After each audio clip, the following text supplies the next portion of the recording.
Invitamos al licenciado Rodrigo Mariaca, quien es el moderador de este panel. Por favor, pasa adelante. Y también voy a invitar a las siguientes personas para que sean parte del panel de conclusiones de este tercer Congreso Panamericano de Expertos en Turismo, Hoteles y Restaurantes Sostenibles. Por favor. También invitamos a la licenciada Micaela Cabrera de Biolatina. Por favor, pasar al panel.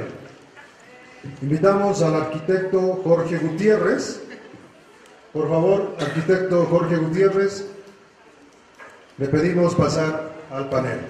Invitamos al licenciado Einstein Tejada de la FAO. Por favor, pasar al panel. Invitamos al doctor licenciado Miguel Heredia, por favor, pasar al panel. El panel, como fue ayer, va a ser dirigido por el licenciado Rodrigo Mariaca, una ronda de 3 preguntas, y luego ustedes también tienen que ser parte importante de las conclusiones que se saquen de ese panel. El desafío del turismo en pleno cambio climático. Vamos a empezar, Rodrigo, por favor. Y les pido a todos ustedes, por favor, guardar silencio y ser parte de este panel que es tan importante en las conclusiones que saquemos. Bueno, muchas gracias, muy buenas noches. Estamos nuevamente muy agradecidos de participar de nuevo en el panel, apoyar al evento. Y bueno, principalmente recordar un poco la metodología del taller, del trabajo que hemos propuesto, y que básicamente consistiría en que voy a hacer una pequeña introducción del tema para los estudiantes. Luego les voy a pedir a los panelistas que se presenten muy brevemente, porque ya se han hecho las presentaciones, pero principalmente un punto crítico sobre su experiencia personal en relación al tema que estamos tocando y su motivación para el tratamiento del tema. Luego voy a proponer 3 preguntas para que las desarrollemos por turnos. Entonces, si están de acuerdo, podemos proceder.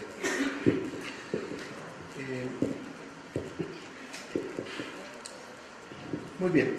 El tema de esta noche ya es el desafío del turismo en pleno cambio climático.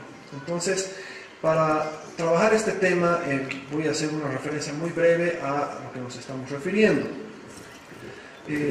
Supongo que todos los estudiantes ya conocen que existe un panel de expertos, el IPCC, que ha estado estudiando y haciendo un seguimiento al desarrollo del cambio climático, ¿no? Esta es una preocupación que viene, bueno, desde los años 60 probablemente, ¿no? Donde se empiezan a detectar alteraciones en las características de la atmósfera superior. Primero hubo el tema de la producción de fluorocarbonios que estaban destruyendo la capa de ozono, y después se empieza a detectar un incremento paulatino en la temperatura del planeta, ¿no? La temperatura promedio global, y que se asoció a los incrementos de dióxido de carbono que luego se rastrearon hasta la era de desarrollo de la era industrial, ¿no? Europea. Entonces, este incremento paulatino de contaminantes, principalmente dióxido de carbono, pero también otros contaminantes, otros gases de efecto invernadero, llevan a un incremento de la temperatura promedio global, y esto lleva a su vez a unos procesos de cambios climáticos de los cuales ahora nosotros todos somos testigos. Hemos atestiguado, quienes tenemos tal vez un poco más de edad, el deshielo de Chacaltaya, ¿no? La pista de esquí más alta del mundo, que actualmente es una excelente pista de descenso de montaña y bicicleta, porque ya no hay nada de hielo. Pero no solo es la pista la que se ha derretido, sino que todo el conjunto de los glaciares de todos los Andes, ¿no? Está sufriendo un serio proceso de regresión. Lo mismo está ocurriendo en las nieves del Kilimanjaro en África, lo mismo estamos viendo en los Alpes en Suiza y en todo el planeta, ¿no? Estamos viendo deshielos del casquete polar ártico, en el Antártico, es decir, es un tema de gran preocupación a nivel mundial. Pero después de 2 décadas de lucha a nivel internacional para evitar la producción de gases de efecto invernadero que producen este efecto de cambio climático, ha llegado a un punto donde, después del fracaso de la conferencia de Río y demás, se ha llegado a un punto donde la cooperación internacional se ha volcado a otro concepto que es la resiliencia. Entonces, ¿qué es esto? Decimos, ok, ya no podemos parar el cambio climático, ¿no? Hemos levantado las manos de la posibilidad de detener el cambio climático, entonces sabemos que nos va a golpear. Y como nos va a golpear, ¿qué tan capaces somos de absorber ese golpe? De soportar y seguir, a pesar de estos efectos que no podemos evitar que ocurran. Entonces, la tendencia al tiro es de darnos cuenta de que este cambio climático es un proceso prácticamente imparable. Sí podemos tratar de reducir, de mitigar, pero de aminorar, de arreglamentar, pero no podemos evitar. Entonces, ¿cómo nos adaptamos? ¿En qué somos vulnerables? ¿Y en qué aspectos podemos buscar la manera de fortalecernos para resistir los efectos? Entonces, este es el desafío del turismo en este proceso de cambio climático, ¿no? Y con estas ideas en la cabeza voy a dejar que cada uno se presente, muy brevemente presente su motivación, sobre todo sobre el tema, y luego pasamos a las preguntas que nos van a permitir avanzar sobre el tema. Con permiso, muchas gracias. Bueno, mi nombre es Jorge Antonio Gutiérrez y represento a TEC Consultores y a la Iniciativa del Turismo Rural Bolivia. Nuestro enfoque sobre este tema está basado en justamente algo que nosotros mismos somos aquí los responsables, ¿no? Es el consumo, ¿no? El consumo humano justamente es muy bien definido como todas esas expectativas que tengo como ser humano, todas esas ganas de tener productos, objetos que veo en los medios, que veo en las redes, que veo en toda esa información que me llega día a día en el taxi, que me llega en los restaurantes, que me llegan en los hoteles, que me llegan cuando estoy pasando por una calle comercial. Esos mensajes lo que hacen es incentivarme al consumo de productos y más productos. Ese consumo justamente es el que está ocasionando todo este problema del cambio climático. Ustedes saben que el consumo, una consecuencia del consumo es la basura que voy a generar justamente a partir de ese consumo que tengo los productos. Y la basura, que en muchos de los casos no es algo que puede preocupar a gobiernos locales, ni siquiera nacionales.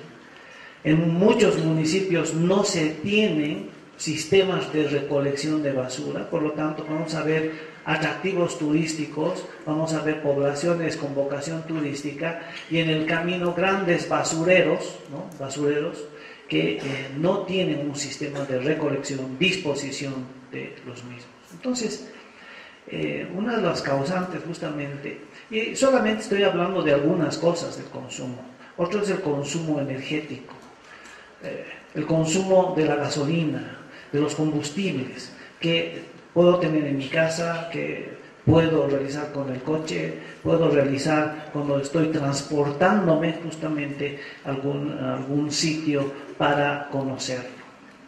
Ese es nuestro enfoque. El consumo es un poco el responsable del cambio climático. Muchas gracias. Creo que, bueno, como mencionábamos acá, hay muchos problemas y muchos retos que vamos a tener que enfrentar con el cambio climático, pero yo creo que uno de los principales, desde mi punto de vista, es la agricultura. ¿no? Vamos a tener que adaptarnos a muchos cambios en cuanto al agua, en cuanto a las temporadas de cultivo, de siembra, de cosecha, en cuanto a tener que depender de variedades de alimentos que tal vez ya no van a poder ser cultivados como los cultivamos. Y obviamente eso afecta a todo lo que es el turismo, sobre todo si es que queremos enfocarnos en un ecoturismo, si es que quisiéramos como país ofrecer alternativas naturales, nativas, orgánicas. Creo que vamos a tener que empezar a explorar variedades naturales de plantas que tal vez ahora nos estamos olvidando y que tal vez van a ser nuestra única herramienta para enfrentar cambios climáticos, ¿no? Esperar que hayan variedades que sí se puedan adaptar y que sí puedan fortalecer nuestra cadena de alimentación, ¿no? Pero bueno, creo que todo el resto de las problemáticas estoy muy de acuerdo y han sido mencionadas. Buenas noches, ya me presentaron anteriormente, mi nombre es Miguel Ángel Heredia Chumacero, y como les dije soy economista, abogado y actualmente estoy haciendo 3 tesis doctorales. Tengo un doctorado en ciencias económicas y empresariales y un doctorado en ciencias. Lo primero que tendríamos que ver sobre el cambio climático es lo que nos dice la Convención Marco de Naciones Unidas, que el cambio climático solamente se refiere a cambios causados por la mano o la intervención del hombre. A eso estamos refiriéndonos como cambio climático. Lo demás son variaciones naturales del clima, que siempre lo hemos tenido. El problema que yo veo es el crecimiento económico y el desarrollo económico, que es degradante. ¿Por qué? Porque no tenemos un desarrollo sostenible, ni una planificación, ni una responsabilidad social de todos los actores involucrados a este tema. Y si no vamos a tener una responsabilidad y un desarrollo humano sostenible, obviamente que vamos a tener problemas, y peor todavía con el cambio climático, ya que va a ser una afección por causas humanas.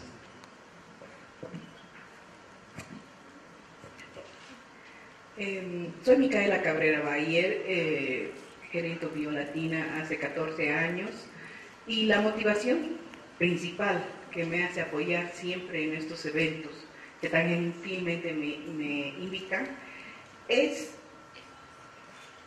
en primera instancia, el tratar de difundir, de enseñar cómo nos vamos a enfrentar a estos cambios que son fatales, pensando en nuestra naturaleza, que es sabia.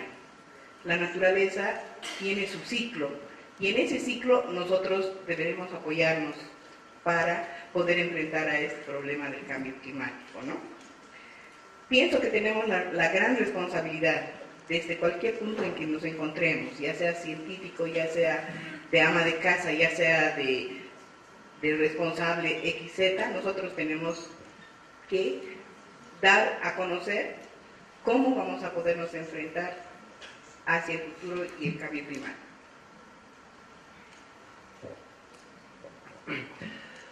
Muy buenas noches a todas y todos. Soy Einstein Tejada, coordinador nacional de la Unidad de Cambio Climático y Gestión de Riesgo de la FAO en Bolivia. En primera instancia quiero muy fraternalmente pedir disculpas por no haber podido ser yo quien haga la presentación esta mañana. Teníamos otro compromiso de urgencia en la institución, pero entiendo que el ingeniero Oscar Mendoza ha podido plasmar realmente una idea clara de lo que es la interacción entre la agricultura, la ganadería y el cambio climático. No obstante, me encuentro aquí presente para poder cumplir con esta etapa de este panel. Yo veía y me hacía recuerdo, Rodrigo, cuando mencionaba que actualmente se está cambiando esto de tratar de profundizar más lo que se dice en la resiliencia, los procesos de adaptación. Y como Organización de las Naciones Unidas, con oficinas en más de 180 países, estamos alineados justamente al hecho de que la FAO acaba de implementar unos objetivos estratégicos en todo el mundo. Entre estos, precisamente, el primer objetivo estratégico de la FAO es combatir el hambre y asegurar, ayudar, contribuir a la seguridad alimentaria de los pueblos. Esto está íntimamente ligado a un segundo objetivo que trataría de tratar de reducir la pobreza. El tercero es incentivar una especie de producción agroecológica limpia, con mayores rendimientos y de una manera amigable con el medio ambiente. Y un cuarto, podríamos mencionar que se trata de proteger los medios de vida de una manera resiliente, entendiendo por resiliencia la autocapacidad de una sociedad, de una persona, de una comunidad, de poder salir adelante con sus propios recursos fortalecidos ante una recurrencia abiótica desastrosa. Al decir abiótica me refiero a lo que mucha gente llama eventos naturales, que entre comillas no siempre estamos convencidos de que sean muy naturales que se diga. Muchos de los naturales pueden derivar de los antropogénicos causados por una mala práctica agroecológica o ecológica o agrícola, ganadera o pesquera del hombre. Entonces, en este sentido, para nosotros es importante que además de defender los medios de vida, lo hagamos de una manera muy amigable con el medio ambiente. Y respondiendo directamente con esta visión institucional a lo que preguntaba Rodrigo, ¿cuál sería el desafío del turismo ante este cambio climático? ¿Qué cosas nosotros les diríamos a ustedes, expertos en difundir lo que es la vida y difundir lo que son las zonas de vida? Primero, tendría que ser que el turismo tendría que ser uno de los primeros promotores de los medios de vida y actitud amigable con la ecología. No hacemos necesariamente turismo, como alguien decía anteriormente, simplemente por negocio. El turismo es la más noble forma profesional de difundir conocimiento, difundir culturas. Y esas culturas tienen medios de vida. Los medios de vida es la forma en la cual esas culturas llevan adelante su subsistencia. En el caso de Bolivia, más que en muchos otros países, a través incluso de la producción de autoconsumo a nivel familiar, en las cuales no siempre va a haber un nivel de excedencia productiva para ofertar al mercado. Y eso ustedes son los responsables de poder mostrar también como parte de la realidad de un país. Y en ese sentido, uno de los grandes desafíos que yo les sugiero es alinearse a la difusión de conocimientos e información sobre ecología, biología, aspectos socioeconómicos derivados del cambio climático para mitigar y contrarrestar la inminente destrucción del hogar de todos nosotros. Muchas gracias. Bueno, buenas noches. Soy el ingeniero Edwin Bustillos. Estamos en representación del Parque Nacional Sajama. Soy el director de esta institución. Y como cambio climático estamos viniendo a mostrar que justamente las 5 comunidades que componen el Parque Nacional Sajama, más la institución y el apoyo de Diaconía y Agua Sustentable, se ha realizado el primer plan de adaptación al cambio climático dentro de lo que es un área protegida. Se ha trabajado en lo que es procesos de resiliencia, pero netamente o directamente con los actores locales que se tienen dentro del área como tal, manteniendo y tratando de conservar lo indígena originario y la parte costumbrista y tradicional de toda la explotación y sus procesos de producción que realizan dentro del área protegida.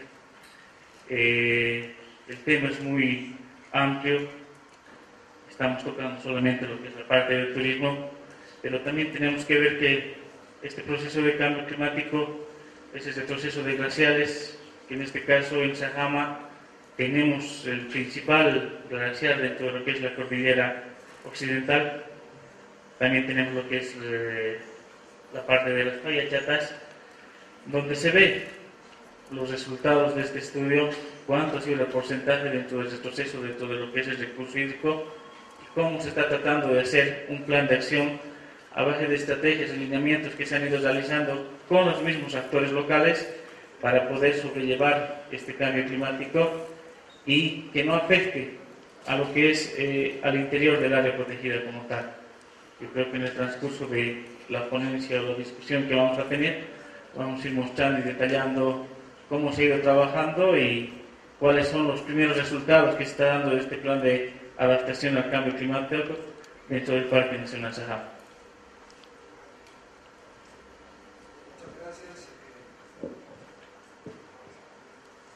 Bueno, continuando con la metodología, voy a presentar algunas preguntas. Hay 3 que ustedes estaban ya alertados, pero de todos modos hay una pregunta previa que hay que hacer, ¿no? Bueno, hemos visto en las participaciones una preocupación profunda y un señalamiento hacia algunos factores que serían causa de estos procesos, ¿no? de cambio climático, entre los que se han mencionado desde luego el tema de las técnicas de agricultura, el tema de la generación de residuos, el tema energético, de la gestión energética, que todos ellos están a su vez englobados en un concepto que es el del crecimiento demorfórico, que quiere decir es el crecimiento por un lado del consumo de productos, ¿no? Y por otro lado el crecimiento de la producción de residuos, esos residuos que además son crecientemente más tóxicos. Entonces habíamos visto hoy día en la presentación de Gabriela justamente toda esa contaminación química, contaminación física y finalmente contaminación radioactiva, ¿no? Que atienden a esta problemática del crecimiento demorfórico.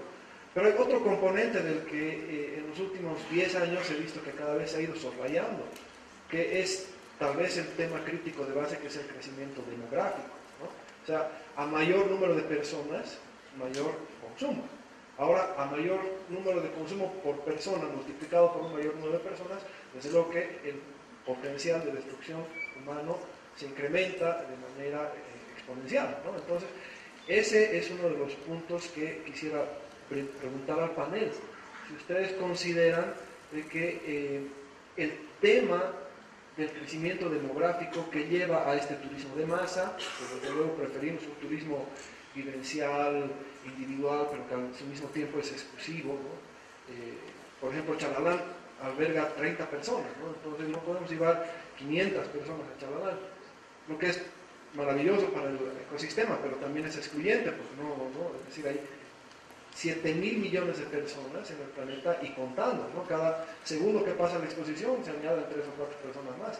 Entonces, quería preguntar eso al panel, ¿cuál es su opinión respecto del tema este? ¿Se está soslayando a nivel internacional el crecimiento demográfico? Gracias. Realmente creo que sí es un problema muy... es uno de los retos igual muy grandes, ¿no? Y que intensifica absolutamente todos los otros problemas, ¿no? Llegar a ver un lugar como China, ¿no? Donde realmente tienen un control de población muy estricto, muy serio, muy rígido. A futuro probablemente van a haber muchos lugares en el mundo que van a seguir un estilo de reglamentación similar. Bueno, aquí en Bolivia todavía tenemos una densidad de población muy baja, pero es para lo que tenemos que planear a futuro, ¿no? Y planear, para mí yo creo, solamente con educación, ¿no? Entender educación reproductiva, educación ambiental, que cada persona tome una decisión consciente sobre qué tipo de familia quiere tener y cómo quiere llevarla, y esto va mano a mano con educación, ¿no? Educación de toda nuestra población y de que entendamos realmente en qué situación estamos ahora y cómo van a afectar a nuestro futuro cada decisión que tomamos sobre cómo consumimos, cuántos hijos tenemos hijos o no.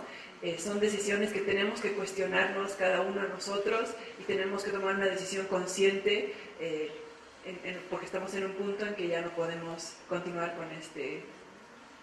con este camino, ¿no? Entonces yo abogaría en este tema netamente con educación para que no lleguemos a un punto donde tengan que haber reglamentos que nos prohíban o nos digan cómo tenemos que vivir nuestra vida, ¿no? Muchas gracias. Aquí recuerdo un dato: 7.000 millones de habitantes que ocupan este planeta, ¿no? Y esto nos tiene que hacer o llamarnos a la reflexión. También me acuerdo de que el Instituto Nacional de Estadística como que se sorprende de los datos, porque hemos mantenido más o menos en forma sostenida el crecimiento de la población en Bolivia.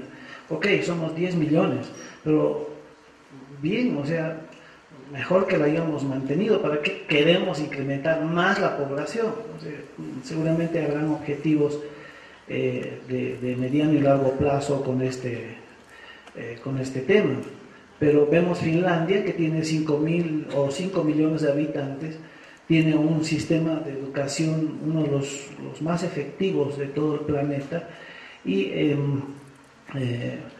no tiene una tendencia de crecer más, digamos. Sí, estamos conscientes de que el aumento de la población a nivel mundial va a aumentar el consumo, y creo que todo esto del consumo y todo esto del aumento de la población, y estoy muy de acuerdo con el anterior participante, tiene que ver con la educación, los niveles de educación en un país, nada más.